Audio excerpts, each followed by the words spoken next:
And hey, hey, can everyone hear me? Hello, hello, hello, hello. I think there's headphones over here that I should be wearing. I mean, I don't need to wear them, but I kind of just like having the headphones on so I can hear myself speak. Anyways, hey, what's up, guys? It's me, DJ Buckets here. It's been a while. I kind of forgot how to do radio, but I mean, hey, I guess I'll figure it out as I go. So hey, I'm glad to be back. I feel super good. What else? There was a very important thing that I forgot to mention. Oh yeah, okay. The stinger is wrong. Do not pay attention to what the stinger just said. My new radio show is now going to be at 2 p.m. on Thursdays. So 2 to 3 p.m. every Thursday, every week, which is sick. So so yeah, new schedule, new semester. I'm feeling pretty good. Very I feel more comfortable with everything. Like, cause this is like my first like I'm a sophomore, not a sophomore. No, I'm a freshman right now. So this is kind of like first semester at UTRGV, very new experience to doing any kind of radio broadcasting or speaking or anything like that. Because I was never like too into that. So it's really nice to like come back here and like I feel fresh. Maybe I'm talking too much about things that don't matter that much, but uh yeah, I'm just kind of happy to be back. So I hope I'm gonna play a song by a new artist that she's not new, but new to me. I just found her pretty recently, maybe like a few months ago. I'd known about her for a while because she did some Porter Robinson remixes. She was just a big name since like late 2019, I think.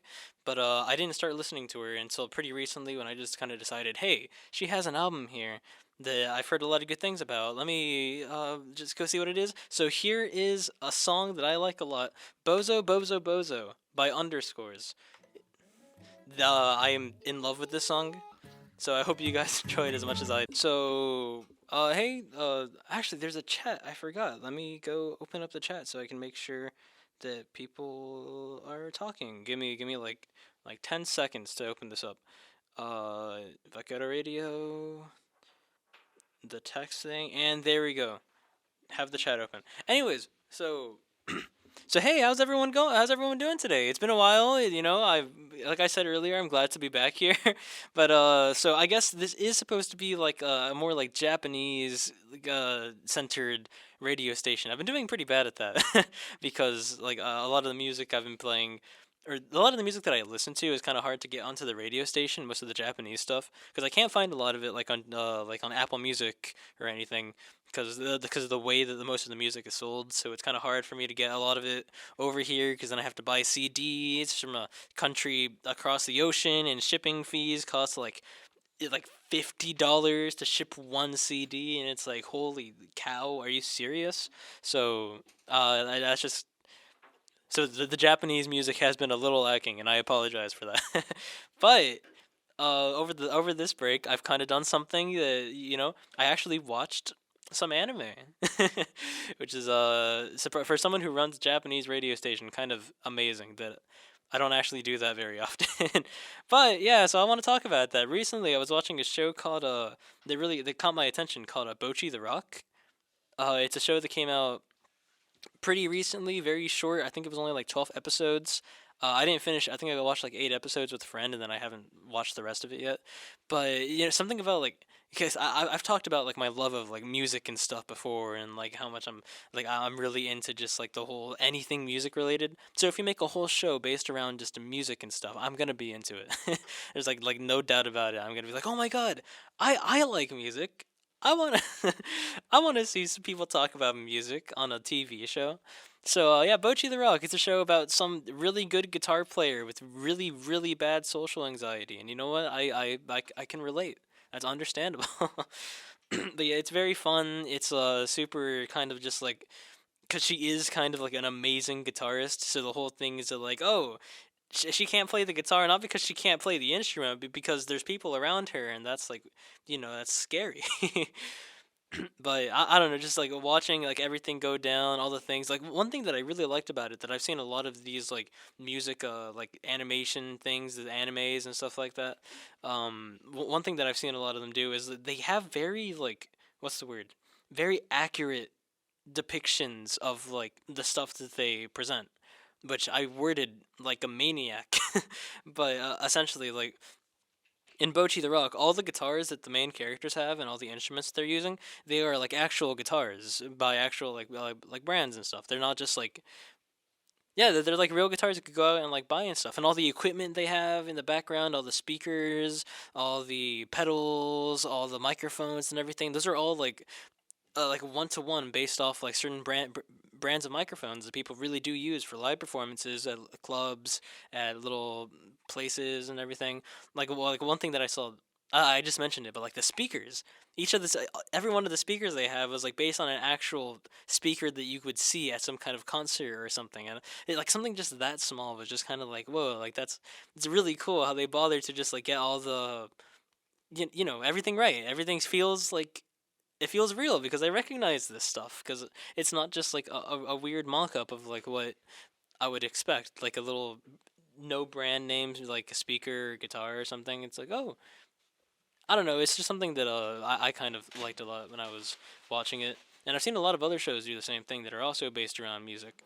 One that I watched about a year ago, but when I was a senior, was D4 DJ, which is a show about well, like what the title says, DJing. So it was just a group of people like wanting to get into DJing, VJing, and all that kind of stuff. And one thing that really stood out to me when I was watching it was that, like, again, all the equipment they were using was real equipment. I actually have one of the DJ controllers that was shown off in the things. It's like, oh, that's so cool. Like it's equipment that I recognize all of this. I feel like this is actually I don't know. It just adds like a layer of like authenticity to it whenever I watch it, and it's something that like really I like a lot, which is really neat. And that's really all that matters to me. Do I like it? Because if I do like it, then it's gonna be cool. I think. Okay. That was a weird explanation, but essentially, yeah, that's it. I want to get back to the topic of like importing stuff from Japan though, because actually, like, despite me just saying that it's really hard to do that, and that I don't want to put the effort in to do that, because it's a lot of financial money, a lot of it's a lot of oh my god, it's expensive. But recently, a band that I like a lot, a Dojin artist, named Demitori, which is actually I'm pretty sure a guy and his brother. One of them plays the guitars and does most of the mixing. The other one plays drums, and I have the credits for it somewhere. But it's two guys making a little rock band together. But I recently they released an album, and I was like, hey, you know what? These guys' CDs, not only are they hard to find because Japan, they're also hard to find because they're a little older. So there's no like new CDs in circulation. You have to like rebuy them from people and all that. So when I heard they were making a new album, they had it on their store. They were selling a CD. I was like, you know what? To hell with it. I'm gonna go ahead. I'm gonna spend the insane amounts of money on shipping, and I'm gonna go grab myself a Demetori CD. So guess what came in the mail last week? My brand new Demetori CD. I think the name of the album is The Truth of Secession of Decca? Duca?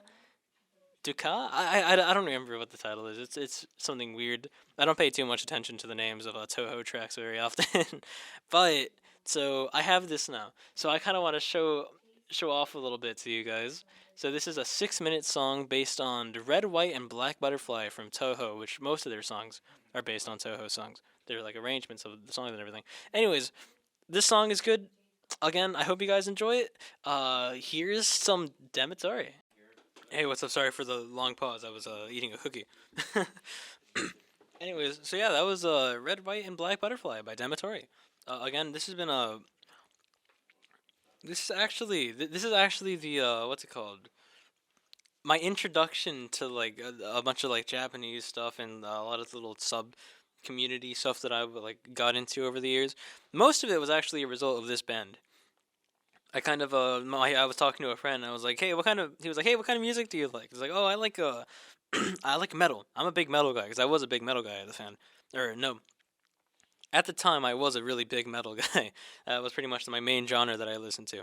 But he was just kind of like, "Oh, I've got this one artist that you might like called Demetori, and they make some really like melodic, very Eastern kind of rock metal, speed metal. I don't think it's speed.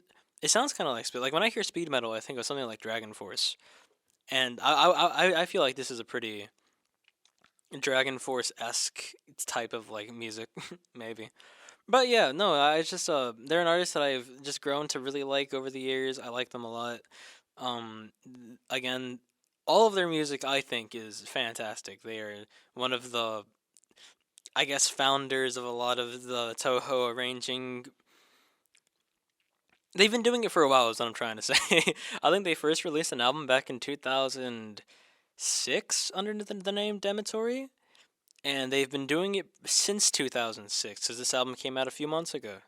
It's not like an amazing amount of albums, but it's always been like an album every like year or two, with the exception being this one. Actually, I think the gap between this and the last album that they made was actually like, because I think the last one came out sometime in like 2016, and then there's just been delays and personal issues with the band, delays, family trouble, there's a bunch of just like a bunch of things just delaying the album from coming out. So it's been a really long wait for this one, and honestly, I think it was worth it. There's a lot of really good songs on here. It's very, very nice, very fast, very fun, and I don't know.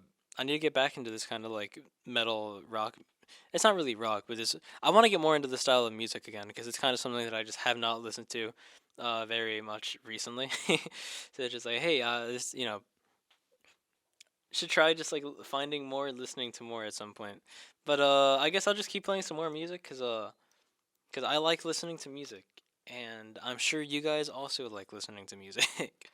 So here's another one by underscore. I might play a few underscore songs this what's it called, this show. I don't know, cause I gotta, because like I said earlier, oh my god, I'll talk more about underscores right now because this is an artist that I really really want to go more into detail about. So here's Where Did You Fall, a song about where you fell. I'm sorry. Okay, I hope you guys enjoyed this one. People's work over the last few months. So that is underscores and Jane Remover, and they are both two artists that I'm pretty sure have like a relationship together. They're both, if I remember correctly, they're both friends, which is pretty neat. But yeah, they're two artists that are like involved in the same kind of scenes. Um, I know there's one thing that's been going on pretty recently with a little online internet community that I'm a part of, called Goop House, and they're doing a little like for 1 week. It's like a little charity event. Like, hey, we're gonna all make a song. We're gonna put it into like a huge compilation of songs and stuff, and we're gonna make something together. Donate to charity. Very cool. We're gonna have some events and stuff and all that. So that's been a cool thing that's been happening this week. And let me see if I can find the link. If anyone here uses Discord, it is. I don't know if they have a custom link or not. Let me. Mm, I don't think they do. No, they do. They do. If you go to discord.gg/goophouse, or if you just look up Goop House on Discord, you can go see the little thing they're doing, which is neat. I think it actually is ending pretty soon, which is kind of sad. I think Saturday is the last day for your music submissions, and then on Sunday there's gonna be a huge little URL fest. They're gonna play everything that's on the. They're gonna play all the submissions and everything. It's gonna be like a huge community event. Very cool if you're into the weird little electronic music like this. I mean, this isn't exactly weird, but maybe it's a little.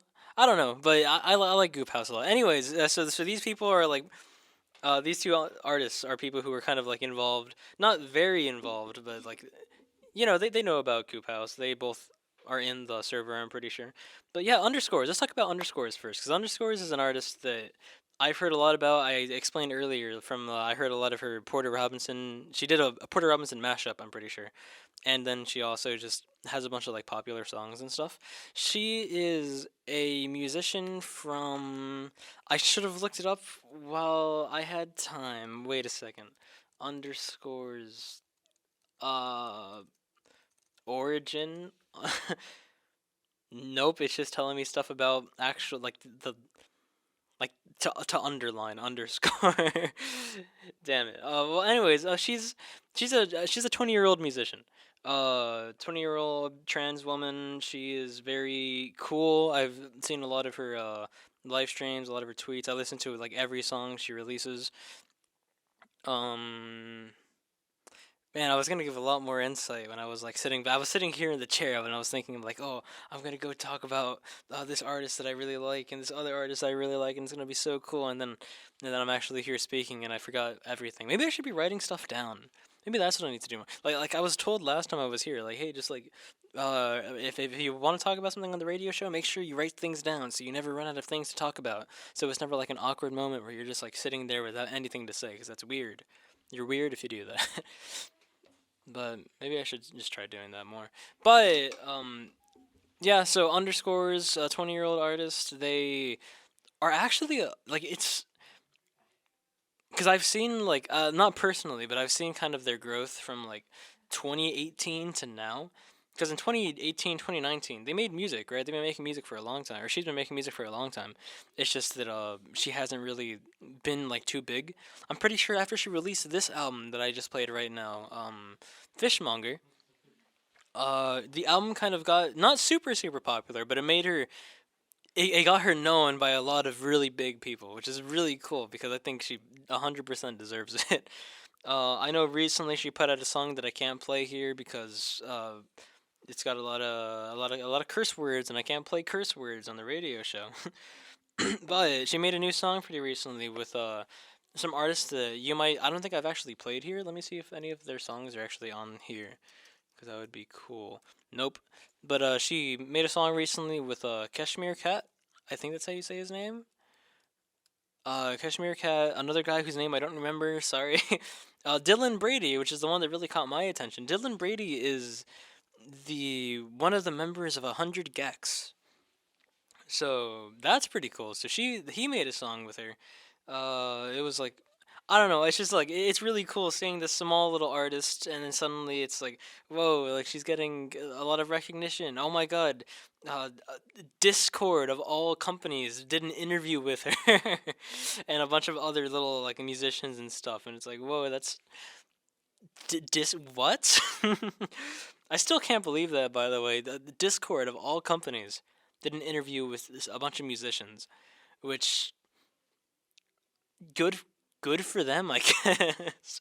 It kind of just seems weird that I don't know. It's a whole thing, but it's interesting. So that's underscores. You're gonna be hearing a lot more of her music as the semester goes on, because I would love to play through a lot of just what she has to offer under different aliases, her different remixes of stuff. Um, One thing that I love about her is that she actually has like some live sets that she's played at some URL festivals and stuff. And if you listen to, there's two of them, and I think they are very very worth talking about. It is. I'm gonna look it up to make sure I don't get it wrong. Excuse me. Oh my god. Excuse me. It's the story of Sunny, right? Let me make sure Google's telling me right. Yeah, it's the story. Let me open up this image. Open image in new tab so I can see the text properly. Yeah, there we go. The story of Sunny, aka the hip new youth pastor, has something to say. A 20-minute parable of sorts, constructed of covers, remixes, and demos, uh, torn in torn in twain for Camp Boneyard. For Camp Boneyard. Camp Boneyard is a little festival that her Discord server put together a while ago. But yeah, everyone, if anyone's listening to this, go listen to the story of Sunny. It is like a 20-minute thing of her talking about a boy named Sunny who grows up to be an amazing musician with PTSD because when he was a kid, there was a war going on in his home country. And it's really fun. All the songs on here are brilliant. All the covers, all the remixes. This is one of my favorite live sets ever. The music's good, everything's fun, and there's another one that she has, which is, uh, it's a Christmas thing, surprisingly, and I really wish I was able to talk about it, but there was no school Christmas. It's it's the Winter Solstice hymn led by underscores. That's another the same thing, 20-minute set. That one though, unlike the story of Sunny, because the story of Sunny is very like if I had to pick one genre that like is most of the set, it's probably a lot of like alt rock, more like indie kind of thing. which is fun. Like the blaring electric guitars and the really thick drums and everything. But the Solstice hymn is actually very different. 'Cause she does have a lot of that in the whole thing. But one cool thing about Underscores is I'm pretty sure one of her big inspirations when she was growing up was Skrillex, surprisingly. So she has like a massive respect for like dubstep and bro step and all that kind of stuff. So the Winter Solstice hymn is pretty much just dubstep for 20 minutes. Very very loud, very loud dubstep. And I love it so much. They're both really good sets for very different reasons. One of them is just plain fun. The other one is just really good. But yeah. So Underscores. Please go check her out, and please check out Boneyard, another album, another mini album she did. I'm really excited to see what she comes up with next, because since I found her, she's been doing Fishmonger. She's been calling this her Fishmonger era, where I'm pretty sure she has the Fishmonger album. She has Fearmonger, Count to Three, which is the new song I was talking about, and then anything else that she does in this was like a part of that era that she's doing. And I guess Count to Three, her new single, is the end, which makes me kind of sad because Fishmonger was really good. But yeah, so that's Underscores. Definitely go give her a shot. And another artist here that I was listening to, Jane Remover. Jane Remover is another artist that's kind of into like the whole like alt rock, electric guitar kind of stuff. But funny thing about this album actually was I was watching like an interview with her. Well, it wasn't an interview. It was her talking about like the songs she was doing. She was like doing a track breakdown of everything. Apparently, she did not have an electric guitar while she was recording this album. um, Oh my god, excuse me, I'm so sorry. But yeah, no, apparently she had no electric guitar. She was like in the process of getting one. So all the guitars in this album were actually done by an acoustic guitar, which I think is kind of funny. She just got an acoustic, put it up to the microphone, distorted it, and then boom, there's a. That's how you get an electric guitar sound with your acoustic guitar. But yeah, so she's another artist that I really enjoy. Um, Frailty, the album that this song is from, is actually. I gotta listen to the whole thing because it's a lot of it is very. It's very it's very fun. She was inspired by a lot of like video game music and music from like anime and stuff. If you listen to the actual album, there's a lot of like familiar melodies and sounds from games like Undertale and stuff like that. But yeah, it's good. It's an album about her youth, teenage years and stuff, dealing with ridicule from people who were very anti like LGBT and stuff like that. Because again, she's also a trans girl, and it's very good. It's very cool. I like it a lot. I'll actually play another one of her songs here. Which is "Your Clothes," probably one of my favorite songs from this album. So I'm gonna just let you guys listen to it, and I hope you all enjoy it. His actual name is. So if you want to listen to more of his music, I'm sorry. I don't remember what the guy's name is, but this is actually made for another charity event. A lot like the one that I was telling you about right now, except instead of a week to make a song, it's just like a whole like 24 hours. The whole kind of thing is like, hey, we're gonna, wake up at midnight. We're not gonna go to sleep until midnight. We're gonna make a song. So it's just kind of like, hey, what can a bunch of passionate, sleep deprived, amazing musicians make in one day? So that's kind of I like it a lot. It's a really cool little event that these guys do. I think their name is Form. I don't remember if there's any other like name the company goes by or anything, or not. It's not a company, but the group. I don't know if they go by any other name or anything. But oh my god, I'm sorry. I had like a cookie or something, and it's kind of like messing with me. But yeah, so I think that's pretty much all the time that I have for today. It's already like what 2:57. I'm gonna have to leave in a second, so I guess I'm glad to be back. Sorry the show was a little lackluster on information. I kind of was hyped, super excited at the very beginning, and then I kind of fell off. And I'm not too sure what happened there, but you know what? Hey, next week is a new show, new day. That one's gonna be great, and I think we're also gonna have the stinger actually finished then at that show. So I guess I'll leave you off with one more song. This is the last underscore song I'll play for a bit, which is tongue in cheek, probably one of my favorites, and also one of my favorite like ending songs for like any of her live shows. So one last song for you guys for today. I guess I'll see you all next week, and stay safe. Have a good one, everyone. Bye.